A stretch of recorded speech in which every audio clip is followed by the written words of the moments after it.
Welcome to Dr. Osborne's Zone. Today is a special show in the sense that I've turned 50 years old, and so we're celebrating 50 years. And I thought I would change it up just a little bit for you. Usually we talk predominantly about health-related topics and nutrition, and we'll still talk a little bit about that today. But I wanted to talk about just some of my life experiences and the lessons that those experiences gave me, and hopefully maybe some stories out of tonight that you can glean from and hopefully garner some value from. So welcome.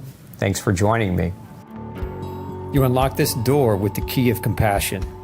Beyond it is another world, a world of science, a world of common sense, a world of sanity. You're moving into a land of both empathy and ethics, of nutritional knowledge and empowerment. You've just crossed over to Dr. Osborne's Zone. So nothing works better to educate us, I think, than the School of Hard Knocks, going through life. We all have our ups and downs, but probably the biggest lessons, it's true for me, the biggest lessons I've ever experienced were the ones that really put you in your low points, and hopefully in those low points you look up and see a way out and can get out of it and learn a lesson along the way. But I can remember a time before I went to graduate school. This was shortly after I got out of the Air Force, and so I was a young man in the grocery industry. I actually worked for the chain Kroger, for those of you who may be familiar with them. And I was a grocery manager at Kroger for a number of years as a job on the tail end of my service in the U.S. Air Force. And so I was working long hours, 60-plus hour weeks. I was working terrible hours, weekends, holidays, you name it. And it was one holiday. It was a Thanksgiving. I can remember it very distinctly because I was working on Thanksgiving. My family was at home. I wasn't with them. And the store was packed because, as you know, everybody needs the last-minute Thanksgiving groceries. And so here I was, my boss directly above me. So the job that I was vying for, if I put in enough time, effort, energy, and hard work, and here I am looking at my boss thinking, wow, if I get the next promotion, I'll still be working on Thanksgiving. And so that, to me, was an epiphany moment, because what I realized at that point in time is I could keep going and I could probably have a career in grocery management, or I could make a massive change in my life. And I decided to make a massive change. As a matter of fact, that moment was so moving for me. I just remember looking up at my boss as we were talking, thinking, this is me in 10, maybe 15 years, still here, working a holiday weekend, and under huge amounts of stress. And it was just not a future that I wanted for myself. And, I made the decision at that moment I was going to go back to school. So the very next day, I turned in my 2-week notice.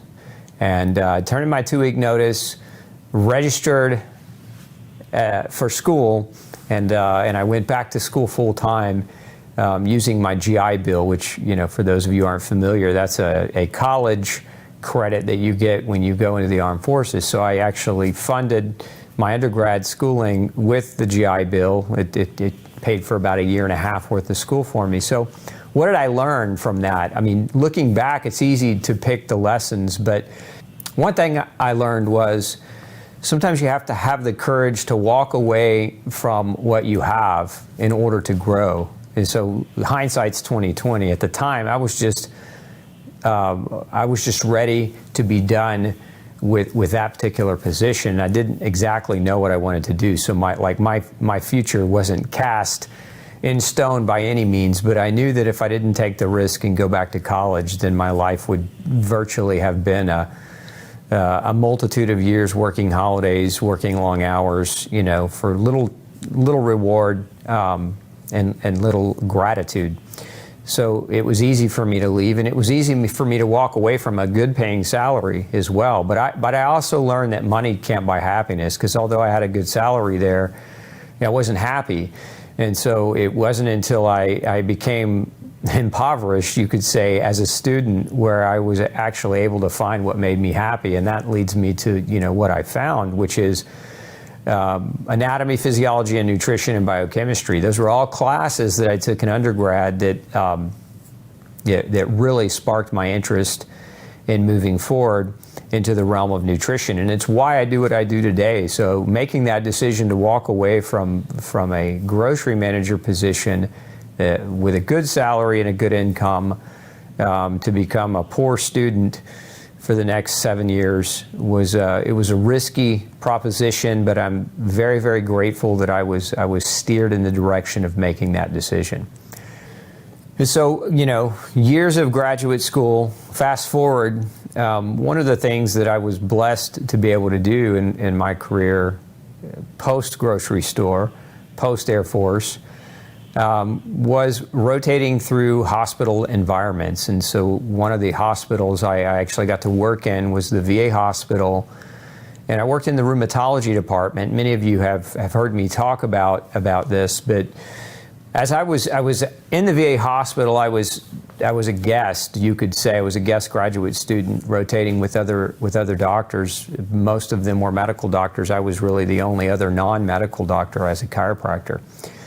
And so going through that rotation, I learned a lot of valuable lessons. And so the first day of this rotation, I was given a book and told not to come back unless I read the book.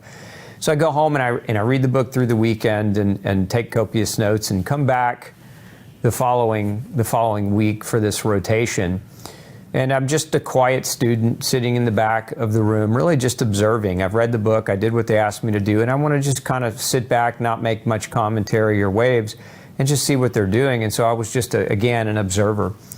And as I observed what they were doing, one of the things I came to the realization of is that they were not doing much of what I read in the book, and which shocked me a little bit because I was told to read the book. And so you would think if they want you to read it, they want you to glean the knowledge from it and potentially, take value in it and apply it.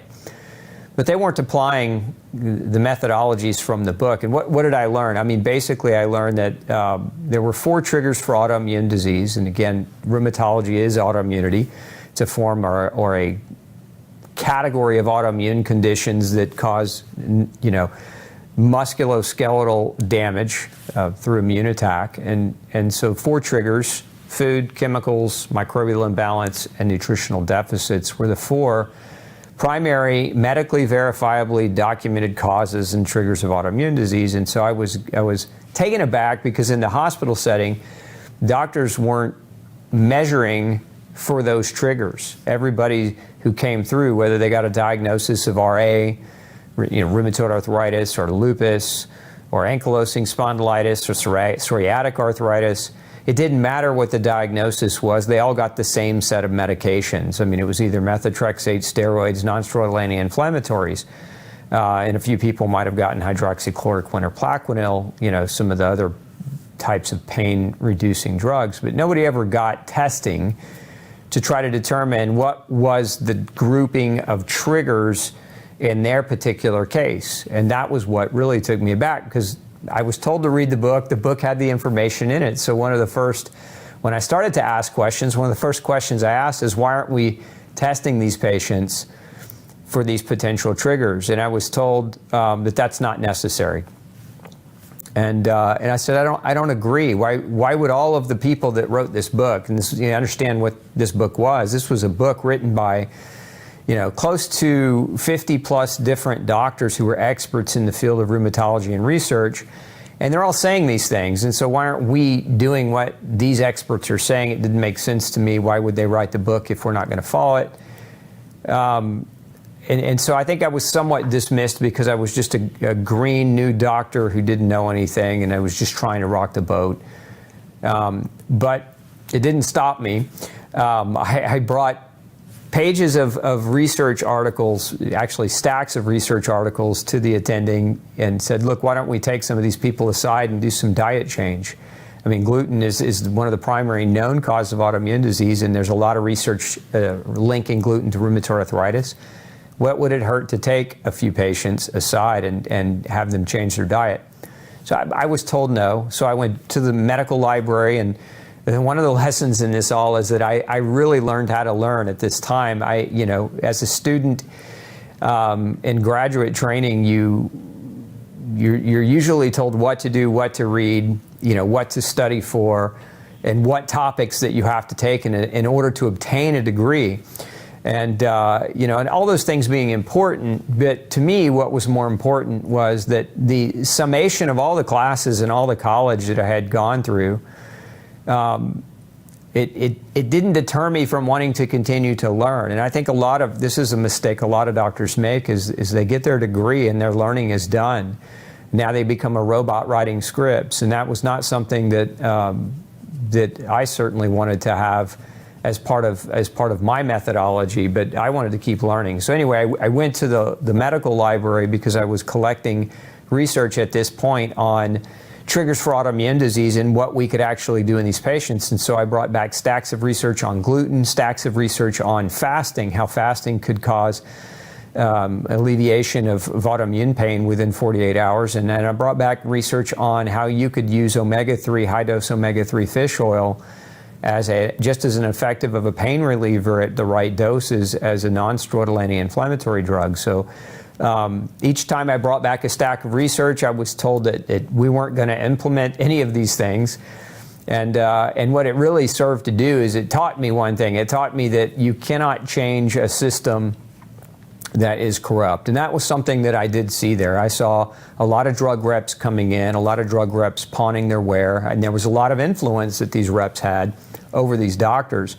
I saw a lot of surgeons coming across our floor every week. The surgeons would come in and they would get paid to do the surgeries because at a point in autoimmune arthritis, people's joints are still destroyed, their joints are still failing them, and then they end up getting replacement joint surgeries. And so I saw that the pharmaceutical companies were making a lot of money. The surgeons, through surgeries, were making their fair share, but the patients were getting screwed. And that was not something that I could really stand by and be quiet about, which is why I kept doing research and kept asking questions.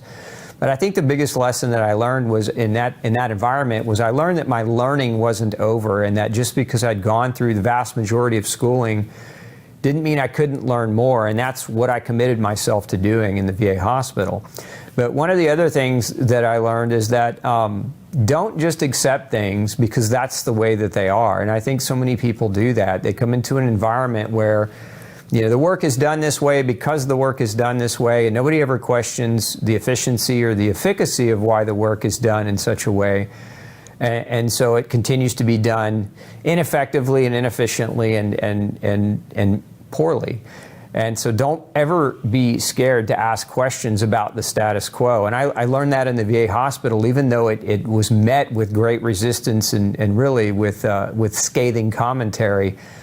Nonetheless, I still met it, and I think that's where anyone in their life has to have the courage to stand up for what is right, regardless of the consequences. I think, if anything, we've seen that really true in the last couple of years. But beside the point, one of the other things that I learned in that environment was that the people in positions of authority are not always correct. Here we have people in places of authority. My attending doctor, it was a person in a place of major authority and was going to sign off on my rotation or not sign off on my rotation. But it did, again, just because they had an opinion that was different than mine didn't make their opinion more correct than my own. And actually, I went on after that rotation and went on to start a private practice.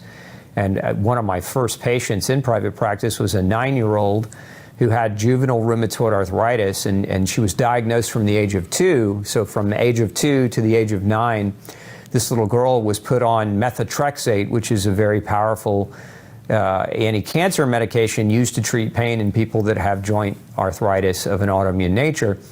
And so for 7 years, this little girl was medicated, and her pain was still not well controlled. She was in and out of the hospital so frequently for pain medicine that they embedded a port in her arm, a permanent one. And so by the time she was brought to me, her mother brought her into me. Why? Because the rheumatologist looked at her mother and said, "Your daughter's going to die. She's maybe got 6 months. You need to get your affairs in order and prepare for this." So these doctors drugged up this little girl for 7 years. They didn't measure the 4 triggers, right? Just like the doctors at the VA hospital refused to do. These private practice rheumatologists didn't measure them either. And they just shot from the hip with the prescription pad, right? So here this little girl is with a terminal diagnosis. She's going to die. And fortunately, her mother brought her in to see me, and one of the first things we did with this little girl was we measured those 4 triggers, those 4 categories, and what we found, the 2 predominant things in this little girl was, number 1, she was gluten sensitive, and number 2, she was allergic to blueberries, which she was drinking smoothies, blueberry smoothies heavily every morning. Her mom would make her one because, it's the common perception that blueberries are a superfood, but for this little girl, they were a poison. And so at any rate, we changed her diet, and within 6 months, we were able to get the permanently embedded port out of her arm, and within 12 months, she was in total remission. And that's a story that because I challenged the status quo, because I learned how to learn and I learned how to go above and beyond what others were willing to do, I was able to garner knowledge that could actually save a life. And that, to me, that was an extremely valuable lesson, because what it taught me was you don't come to the culmination of knowledge in school. School is the beginning. School sets a requirement of base knowledge, meaning that everybody with this degree has a baseline of this amount of knowledge, but your learning is really just beginning. And so many people become stagnant in their life once they get their diploma, whether it's, whether in my case, like a doctorate, or whether it's a bachelor's or a master's or a PhD. A lot of people quit their learning once they get that diploma and hang it up on the wall. And I think that's a huge mistake, because it doesn't just stifle their success.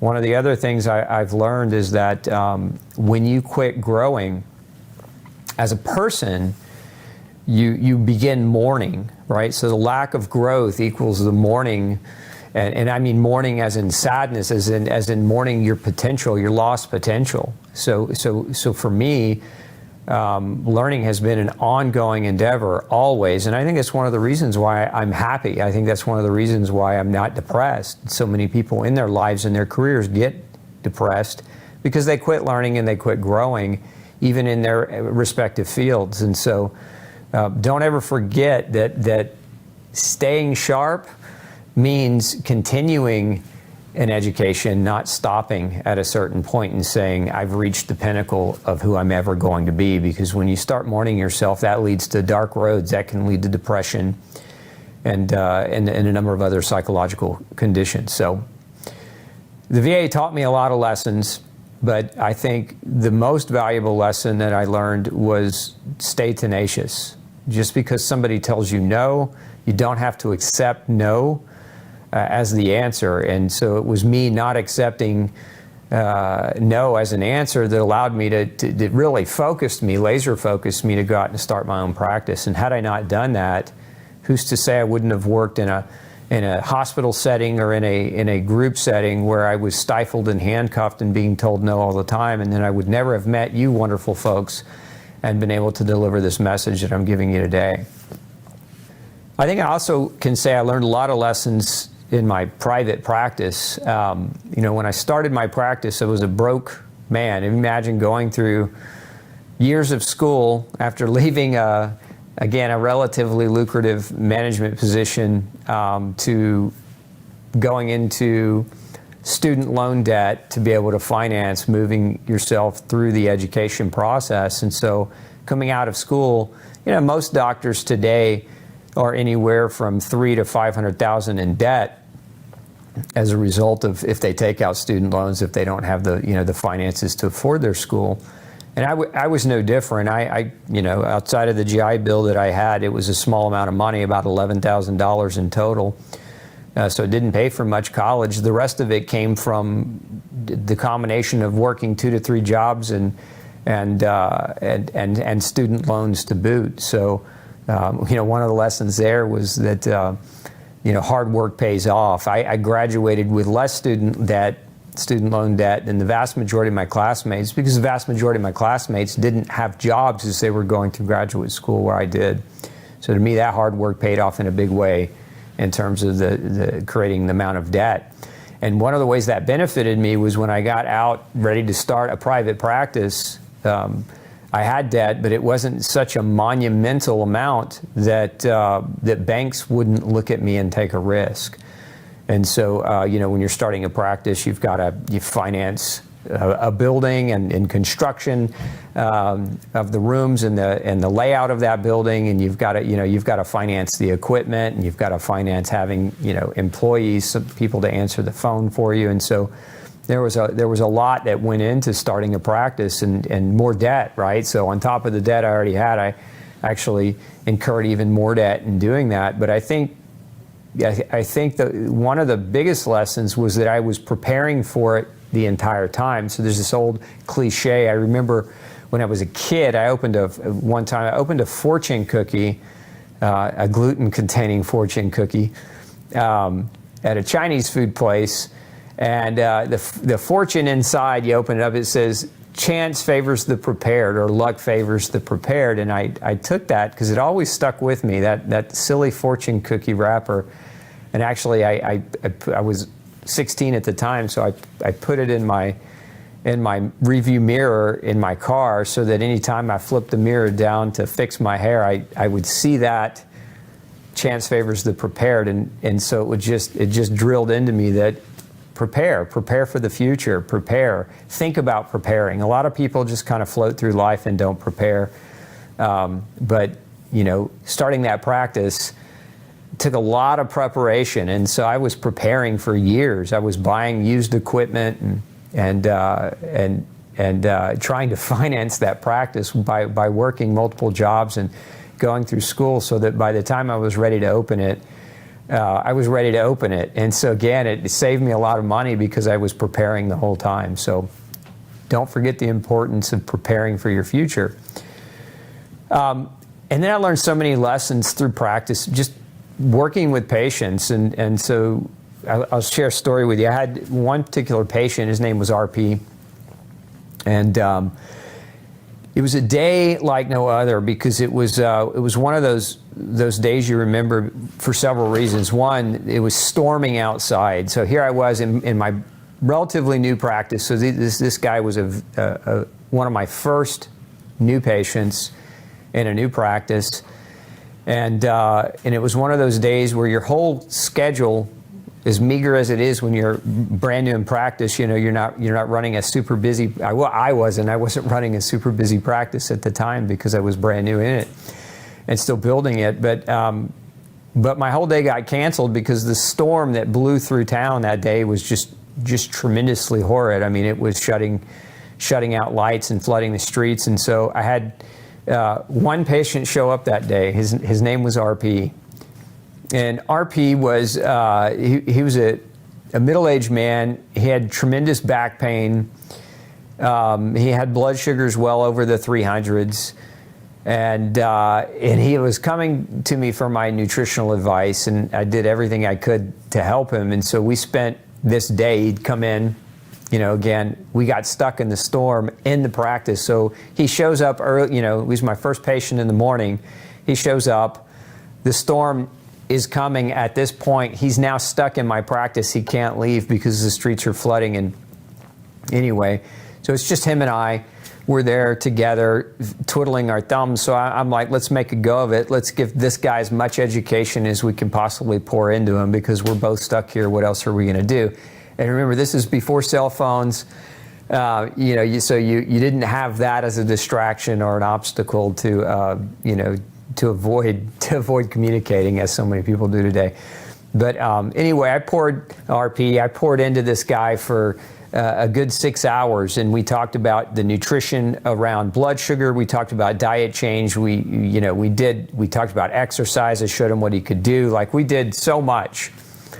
And that was the last time I ever saw RP that day. I think he'd gotten his fair share of me after 6 hours of grilling him with trying to just pour into him and give him knowledge. But the lesson I learned from that experience, and I'm glad I learned it early, because I've done a lot of charity work in my life trying to help people who were less fortunate. But one of the things I learned, and the Bible talks of this too, is don't cast pearls before swine.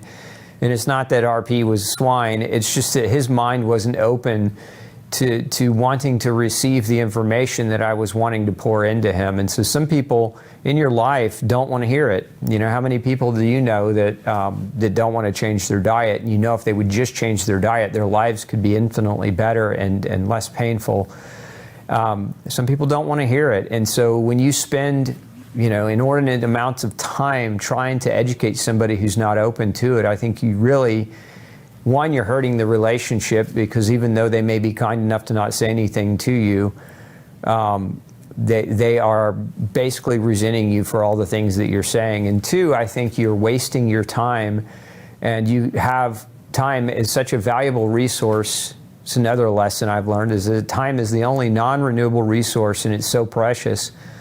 And so, you know, when you pour in and you spend your time pouring into somebody to try to help them, and they're not really ready or willing to accept the lesson, I think it's a waste of time, and it's a disservice to you as a person, spending your time to try to help that individual. So, you know, don't spend your time trying to convince the closed mind. So other lessons I've learned in practice a number of years ago, you know, laws change, and sometimes unfairly so. And my background as a chiropractor, one of the procedures I used to perform was something called manipulation under anesthesia, which is where a person was they were too bottlenecked or too tight, their muscles were too tense, and you couldn't give them any treatment because they would just reflexively tighten up, and so it would hurt them more than it would help them. And so one of the types of treatment that I was trained to do was something called manipulation under anesthesia, which is where you in a surgical center, you have an anesthesiologist put your patient in a twilight where they can fully relax. And so once they're fully relaxed, you can actually do a manipulation on them that helps to resolve their issue. And so this procedure was a perfectly legal procedure until it wasn't. One day, the medical board in my state of Texas, you know, went to court, and they sued the chiropractic board and basically changed the law overnight, taking away that right for chiropractors in my state to perform that procedure. So, you know, one day it was perfectly legal, the next day it wasn't. So over the course of about a year and a half later, I get a letter from the state board in my state, the chiropractic boards. You know, they were basically accusing me of practicing medicine without a license. And the reason they were accusing me is because there was an old web page on my practice website that made mention of manipulation under anesthesia. I wasn't performing them anymore. Once it became illegal, of course, we were all notified to cease and desist that particular procedure. But I had left some information up on my website about that procedure, and so the board comes after me with the rage.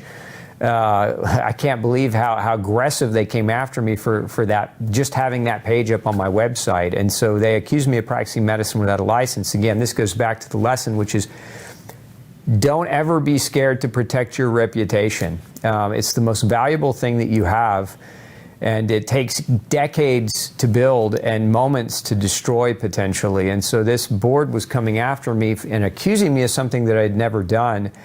And so, you know, what do? You hire an attorney and you fight it. And that's what I did. I ended up having to hire an attorney and fight it. And, you know, about, you know, $30,000 in attorney fees later, I was still unsuccessful, but kind of successful. So it was one of those situations like many in court where nobody really wins. The board ended up fining me $2,500 for having a segment on my website that talked about a procedure that I hadn't performed in over a year and a half since the law changed. But the whole premise of me even fighting it was I was trying to protect my reputation. And so we ended up negotiating some things with the board, and that even still today, that mark is still against my reputation. But I was not afraid to fight it, and that's the point. And then years later, we ran into a similar scenario, although not board related, where this was just a couple of years ago, where Business Insider, the magazine Business Insider, did a hit piece on me. The title of their article was "Doctor Recommends Lethal Doses of Vitamins for COVID." And then they went on to write their article, and it was about me and a couple of other doctors. And anyway, it was wrong and it was misquoted, and they didn't get their story straight, so we ended up having to threaten to sue them so that they would change their article. They actually ended up changing it, but because we threatened to sue them. So again, your reputation is very important. It's important to protect. Don't be scared to expend resources in an effort to protect it, because in my opinion, it's super precious. And when you allow somebody to basically tarnish your name, that can be extremely detrimental. So sometimes it's the bad things that teach you the great lessons. Some other things I've learned in practice about other people. So if we're talking about reputation, is don't judge a person solely on their past. On their past, which is currently that is their reputation, right? So many people come to me and they're sick, and if I spent a lot of time judging them on why they became sick in the first place, I wouldn't be very effective as a communicator, a healer, or somebody in a position to really help them, because judging them before you've had an opportunity to understand them is a mistake. And so although we all do judge, and I think judgment is important, I don't think that observation is prejudice, but I think it's important to hold judgment. I think there's only one entity that can judge you, and that's the Lord. So obviously try not to judge others before you've had an opportunity to understand them. And that's something that practice really taught me, because so many people, even yet today, come in and they've got, multiple diagnoses, multiple forms of autoimmune disease, multiple health issues, and they're very, very sick. And so you've got to give them the benefit of the doubt. The whole premise of why they're there today is that they're there looking and seeking repentance, in a sense, in repentance for their health, right? They're looking to make a change. They know they need to make one, and they're looking to make that change. And so think about that, how people may come to you at times in your life, and sometimes it's especially in this very bipolar, argumentative world that we live in today. It's very polarized and very charged, and so it sometimes can be very easy to judge somebody, or judge what they're saying, or judge what they're doing hastily, without giving an opportunity for dialogue to open up. So very important. I think another story I'll share with you, another really good lesson. When I founded, this was just prior 2010. It was the end of 2010 is when I founded Gluten-Free Society. And as we were building out the website and writing articles and content for the site to educate people, I got a email from a young man whose mother was upset with me. Who were talking at this time, this is going back 12 years now, talking about corn gluten 12 years ago, and how corn gluten is damaging and detrimental for people who have celiac disease, and here's the research to prove it. And so I had this one woman coming back at me, and she was very upset, very angry, because she was accusing me of taking away her corn.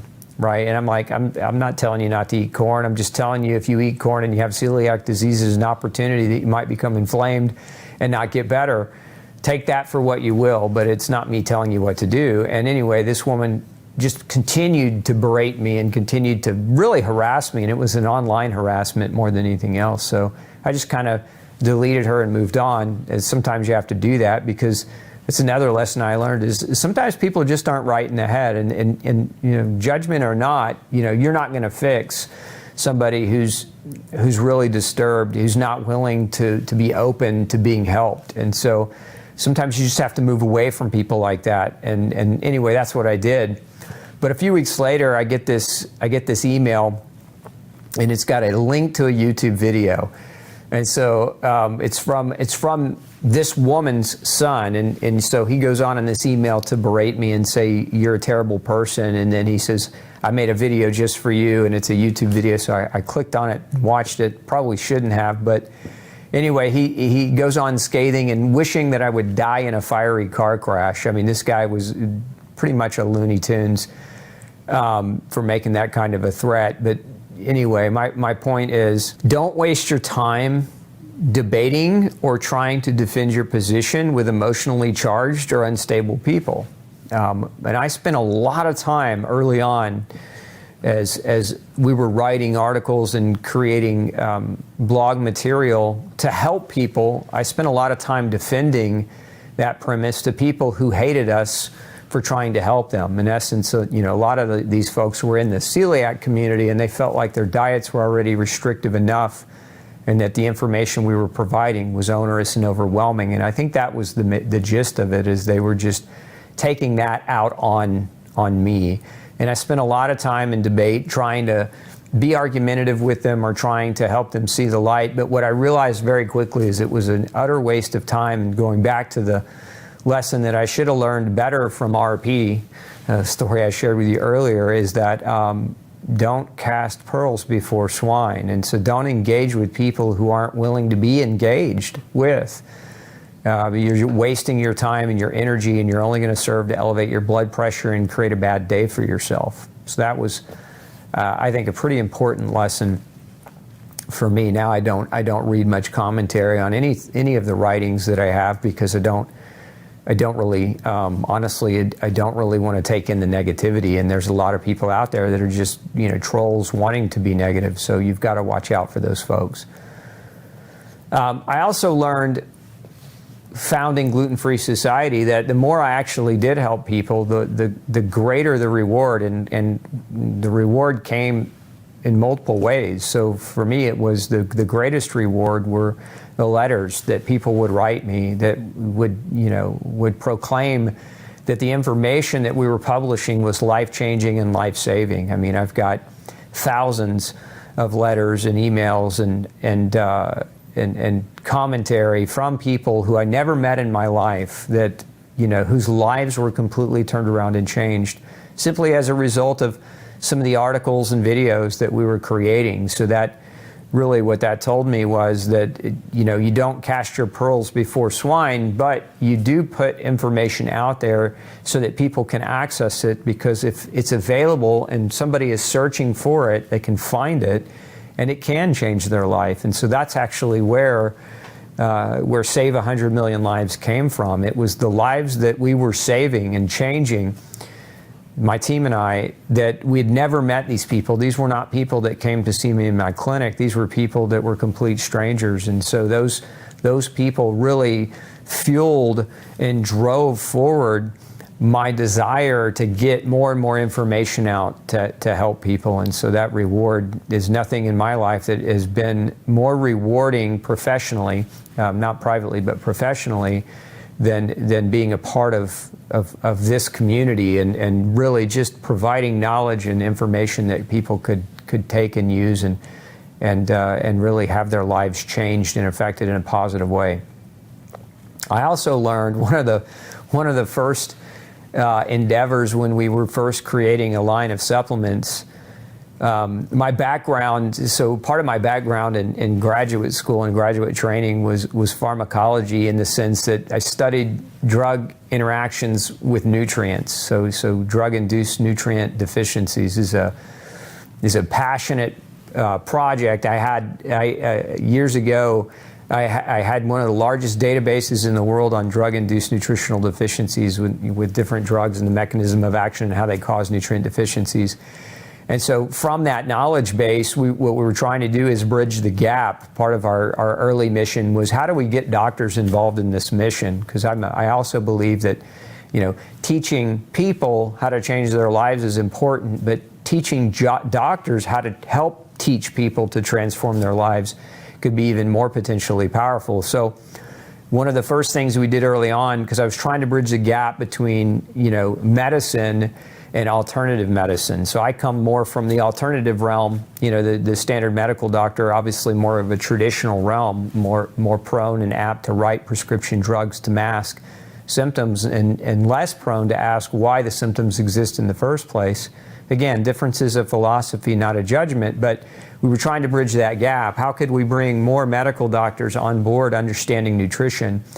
And so I spent years lecturing nationally to doctors everywhere on drug-induced nutritional deficiencies, and again collected some of the largest research database in the world on the topic. And so ultimately we developed a line, an internal medicine doctor who I partnered with. Again, we were trying to bridge that gap together. We developed a line of supplements for patients, for doctors to prescribe their patients.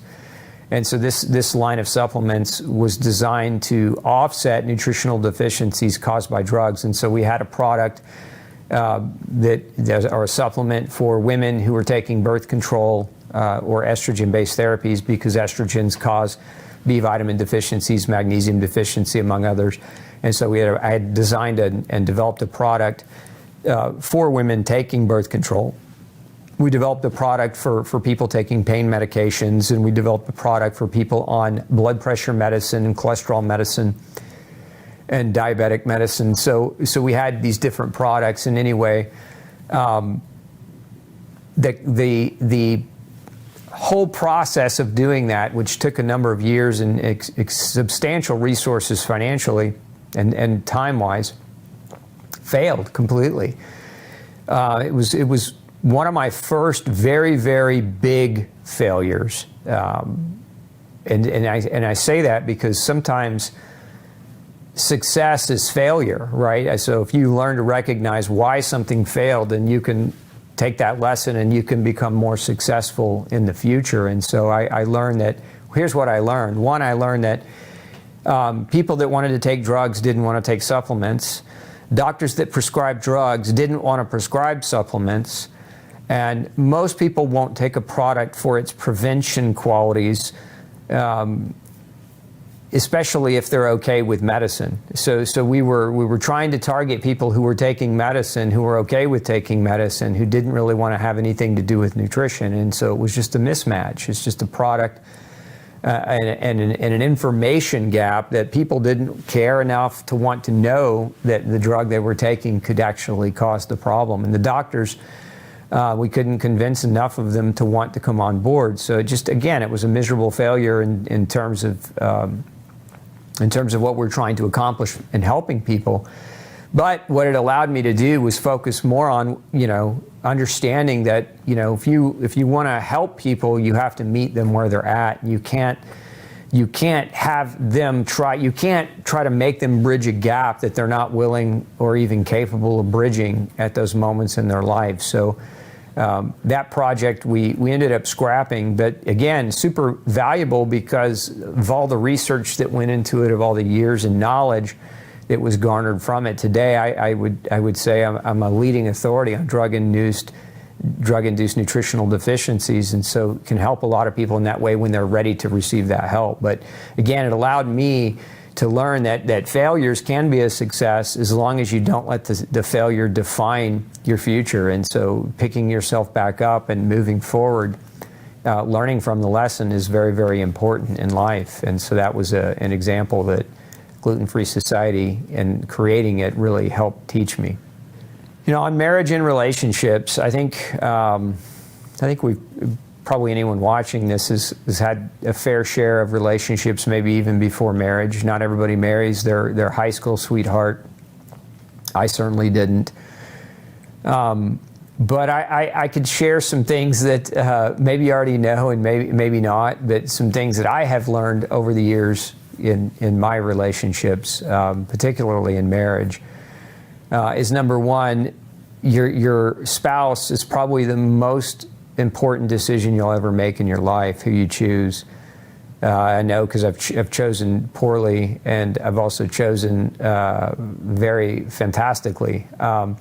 So, in relationships, so, there are certain categories of things that I would encourage any of you, if you're of the age where you're not married, or maybe of the age where you are thinking about marriage, is thinking about asking yourself what are deal breakers in terms of that relationship. They're what I call the 4 primary deal breakers of any relationship. Number 1 is if you disagree with your significant other on how you spend money and how you save money. That is a very dangerous ground to get into. It's very important that you think the same and behave the same around dollars and cents. Number 2, politics, especially in today's world, as charged as people are, whether it doesn't matter what side of the fence you're on, that in my experience, in my opinion, that you should largely agree on where you stand with your partner in politics. And number 3 is religion. You can't have opposing religious dichotomies. Oftentimes those become deal breakers when people start having children, and then there's arguments on how you're going to raise those children and in what church or what religious aspect you're going to raise them. Ethics, moral values, etc., all very important. And then, for people like us, if you're entrenched in the health world, it's your viewpoint on health. I have seen a lot of relationships be destroyed over gluten. As a matter of fact, one story I can share with you is a young woman and her husband came to see me, and they had 5 children, and 2 of their children had epileptic seizure disease. And we actually had come to the conclusion that their seizures were actually being triggered by gluten, which is a common neurological manifestation of gluten, is epileptic seizure. A lot of people don't realize that, but we found this to be true in these children. And so anyway, the family went gluten-free. And what ultimately ended up happening is initially Dad was on board and he was very happy with it because the kids weren't having seizures anymore and they didn't need medicine. But ultimately the dad got tired of the diet, and so he started pushing back, not on me, but on his wife. And so anyway, he got to the point where he no longer wanted to tailor or cater to the diet at all. And he filed for a divorce and divorced his wife over gluten, if you could imagine. And I'm sure there were more things than just gluten behind that relationship, but kind of where I came into the story was I'm called into the courtroom because what happened is as they were divorced, the kids were now sharing custody, and so they would spend time with the mother and the father separately. And every time they go to their father's, he would feed them gluten, and then they would end up in the hospital with seizures, and then Mom would have to deal with the medical consequences of that. And so she ultimately was extremely frustrated with him. You could imagine if you were, her mother, or if you were the mother in that situation. And so anyway, she ends up pulling her ex-husband back in court, and that's where I got a phone call to be expert testimony on the stand. And so they draw me into this court case, which I don't like to do. I don't like to get into people's business in that way, but I felt like for the kids, it was definitely the right thing to do. So the judge asked me, in your opinion, are these kids having seizures as a result of being exposed to gluten? And it's pretty easy. I said, yeah, in my opinion, that's exactly what's happening. We have a historical medical record that is what happens, and here it is. And so the judge fortunately ruled in favor of the mom and enforced that when the kids are at Dad's house, they have to be gluten-free. Now, how that turned out, I don't know. I'm sure they had their episodes of heated arguments and debates. But point being, they didn't see eye to eye on health. They didn't see eye to eye on diet. And I think if you're going to be in a relationship with somebody, you have to see eye to eye, whether it's on one side of the aisle or whether it's on the other or whether it's somewhere in the middle. Because if you don't, it's going to become a nagging fest for somebody in that relationship, and it just won't last. And so those, in my experience and in my opinion, if you can agree on those 4 things, on politics, on money, on religion, and on health, I think you can build a strong and solid relationship. I've also learned in relationships that it's better to give than receive, but sometimes you have to be open to receiving in order to grow. And I think, one of the things a lot of people have a hard time doing is receiving, especially when it comes to receiving compliments. I know I'm somewhat guilty of that myself, and I've had to really work on it. But in order to grow in humility, it's good to learn how to receive, and in a relationship, it becomes very important. I've also learned that men and women complete each other. Men, in my experience, were chaotic, angry, strong, and motivated to go out into the world and make a presence and make our place known and climb our mountain and plant our flag. And those are great things. I'm not saying those are bad things. I'm not going to be one that preaches toxic masculinity. I think that's nonsense. I think men and women are just different. I think whereas men are that way, women are more heart-centered. They're more. We'll just say a lot of people accuse women of being very emotional in their way they have their thought process, but I would argue that most women think very deeply and very longly about many, many things. And so it's that skill set that, when connected with the right man, is like a perfect union or a perfect marriage of characteristics that can create a very, very powerful force in the world for good. And so when I say men and women complete each other, that's what I mean by that. I think in relationships, that lack of communication is probably the number one reason for fighting. When one person is not communicating well to the other, or one person is not listening well to the other, communication has to become a major piece of the relationship if you want it to last and weather the test of time. I think a wife needs her husband's strength. That doesn't mean that I think that women are weak. I think that women are very strong, and never underestimate just how strong they can be. But I also think they're fragile in other ways. And I think women are strong emotionally and mentally, and I think men are strong physically and not quite as strong emotionally. So I think a wife needs her husband's strength, and I think a woman needs a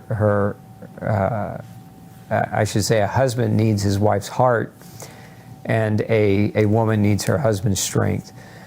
I would say you got to have a sense of humor in relationships. Your wife is always right is another thing, guys. If you're watching, that's a good a good one to live by.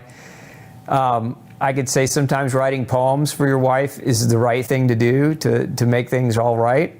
And ultimately, I would say that in life, love really, in my experience, is the answer to a lot of grief and a lot of problems. And so having somebody that you can go through the world with, that you love and care about deeply, is very, very important to complete yourself. On parenting, I've got 3 sons. They're all, one passed away, many of you know, of a rare type of cancer 4 years ago. And that was tough. Really tough to lose a child. And but part of parenting, I think, for me, in my experience, is that you have a lot of wonderful things that happen with parenting too. I mean, you get to see the world vicariously through the eyes of your child, of your children, as they grow, and that's an amazing, just wonderful thing to participate in. And I think people that don't experience that, I wish that everyone could experience that, because in my experience, it's just so wonderful. I think that children have a lot to teach people. One is that life gets messy, so learn to embrace messiness, especially if you have children. I think children teach us humility. Children teach us curiosity again. As adults, I know especially this was true of me as I got older and serious. You lose sight of that child sometimes within you, that inner child. And I think having children really can help you tap back into that very important aspect of yourself and of your personality. I think that children, oftentimes, what they do, parents take either too much credit for, or parents too much blame on either side of the equation. I think ultimately, when they're kids, it's important that we mold them and teach them. It's important that we give them the freedom to also make decisions and make mistakes. Because if we rule over them, with an iron fist, they can't learn, and we can't learn, right? We can't learn and grow with them. And I think it's important that you understand that this has just been my experience, that when your kids are successful, don't take credit for their success, and when your children aren't successful, don't necessarily beat yourself up for their lack of success. Just be there for them and be happy with them when they are successful, and be there to help pick them up when they're not. But don't take credit either way, because at the end of the day, they are autonomous in their choice making, even when they're younger.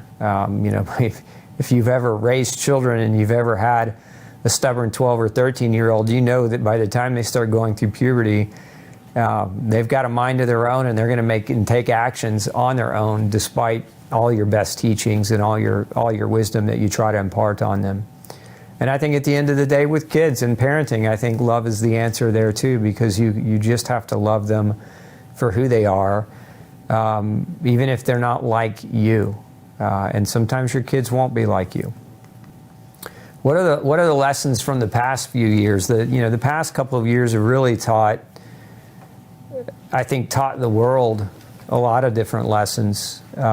One really big lesson is that the road to hell is paved with good intention. If you look at all the wonderful intentions, it doesn't matter, I don't care how you're political, what side of the aisle you're on politically, or what side of the face mask argument you're on, or what side of the vaccine argument you're on, it doesn't matter. I'm not here to debate that. I'm just here to simply make the observation that lots of people had really good intentions going through the last 2 years, and the outcome of those intentions has been horrific on humankind for multiple reasons. We've got lockdowns that have financially ruined decade-old family businesses. We've got lockdowns that have polarized people against each other and pitted neighbor against neighbor. We've got plenty of familial arguments over masks and vaccines, and so we've got this dichotomy there. And all of this came out of, I think, good intention. The leaders were trying to lead, only I think we could probably all agree they did a horrendous job. Going back to what I was talking about earlier, is that people in positions of authority are not always right. And it's very important that, one of the lessons I think that everybody walk away from this is very important to understand that people in charge don't know any better than you. They're not more qualified to make the decisions about you. They're not there to come and save you. They're not going to ever come and save you. And what they're trying to coerce you or have you do is not necessarily the best thing for you to do. And so at the end of the day, what matters more than anything else is individual freedom and autonomy. And I learned that lesson too in the Air Force. When I spent time overseas in the first Desert Storm, I witnessed some pretty horrific things. And, one of the things I witnessed was a culture that was very demeaning to women. It was a culture that was even very demeaning, largely in my experience, to some of the men. And in a culture that didn't have, let's just say, due process of law. And so if you've ever witnessed a public murder of somebody who may or may not have been guilty and certainly didn't have a fair trial, that's a hell of a thing to witness, and it sticks with you. And one of the lessons I took in my early 20s was people in positions of authority should be put there voluntarily and shouldn't have authoritarian basis over you. And I think we saw a lot of that in these last 2 years. We saw an authoritarian aspect of our governments really trying to manhandle us and take away our freedoms in the name of safety. And I think if we could learn anything, it's that autonomy and ability to make decisions about our own health is important. And again, no matter what your decisions are, if they're different than mine, then I would respect your decision to make your choice, and I would hope the same back from you. It's not my job to protect you. It's not your job to protect me, not really. Now, we do live in a society, and so we may come together with some agreeances and protect each other in an agreeable way, but it's not my job, and it's not your job, and so we shouldn't look at each other in that light and hate each other for having opposing opinions. And I think that's what happened. That's exactly what happened over the last couple of years. I think we could all have learned that don't debate emotionally charged people. I mean, I had made that mistake a number of times. I was very angry the first many months of this whole thing after after the news came out and censored me, and after we were under intense investigation for doing nothing other than making a recommendation of vitamin D. You can't fight people who aren't willing to see eye to eye with you, and it's not worth your time. So going back to, don't cast pearls before swine. Don't argue with emotionally charged people either. It's a waste of time. I've learned, over the past 2 years that forgiving is easier than hating someone or hating somebody's ideology more than anything else. It's easier to be forgiving and try to be understanding, but just not try to engage. And so that to me, that keeping that distance has been a godsend. I've also learned that moral superiority is not a virtue. It's easier to criticize something than it is to solve a problem. And I'm a problem solver personally, but the world has a million critics, especially when you give them one of the most powerful devices ever created called a cell phone. Everybody's a damn critic. And so no matter what you say or what you do, somebody's judging you every second. And so you have to realize to tune that noise out or to disassociate yourself from that noise altogether. I've learned that evil is real. I think evil as a force in the world is a very real thing. And I think that people that don't see that are naive in their viewpoint. That's my judgment. Naive is dangerous. Naivety is dangerous. Again, evil is real. If you've ever seen war, you understand that how evil, just how evil people can be. And I think you have to understand that, first of all, that it exists so that you have the courage and the power to stand up to it when you recognize it. And I think if we look at these past few years, we've had catastrophic failure for the people who are supposed to be the protectors and the guardians of health to do their job, and even yet still today they're not standing up for what is right. What is right? What is right is the ability to make the decision. The person should be able to make the decision. We're not debating whether or not you think the vaccine is right or wrong, or I think it's right or wrong. We're debating the choice that you as an autonomous individual should be able to make with your God-given granted rights of body autonomy. And so the other lesson I've learned, and there's a big debate over this too, is that guns are necessary. If evil is real, guns are necessary, because where there's evil, there's tyranny. Where there's tyranny, there's oppression. And if the bad guys have more firepower than the good guys, and the good guys can't stand up to tyranny when it's necessary. And so I know that's been a big debate in the public forum with a lot of mass shootings. And I think, as much as we can look at mass shootings and say they were wrong and that they were horrible events, I think more than anything else, I think that you could weaponize anything. A gun, it can be a weapon. A gun can be a form of protection. A gun can be a deterrent. But it's the person who holds the gun ultimately that makes the decision as to whether or not to pull the trigger. And whether that person was capable of accessing a gun legally, I don't think it would stop them from accessing one illegally or accessing some other form of weapon, to do their ill bidding. I mean, people have hijacked planes and cars and used clubs and baseball bats and any number of variety of inanimate objects to do their ill bidding. And so we can't criminalize all inanimate objects anyway. I think guns are necessary if we can recognize that evil exists. So at any rate, maybe tonight you glean just more inside of my brain and kind of more of what makes me tick and what makes me think. And maybe you learned something, and maybe you just heard something that you agreed with, and maybe you heard something that you disagreed with. Either way, I hope it was enjoyable for you. Thank you for spending your evening with me, and thank you for being there with me as I've made this journey over the past 50 years. You know, you're very precious to me, and I love you all. Have a great evening.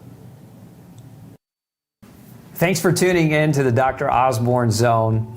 Don't forget to share, like, and subscribe for more content like this, and make sure you come back next Tuesday at 6 p.m. Central Standard Time and Thursday at noon 30 for more episodes.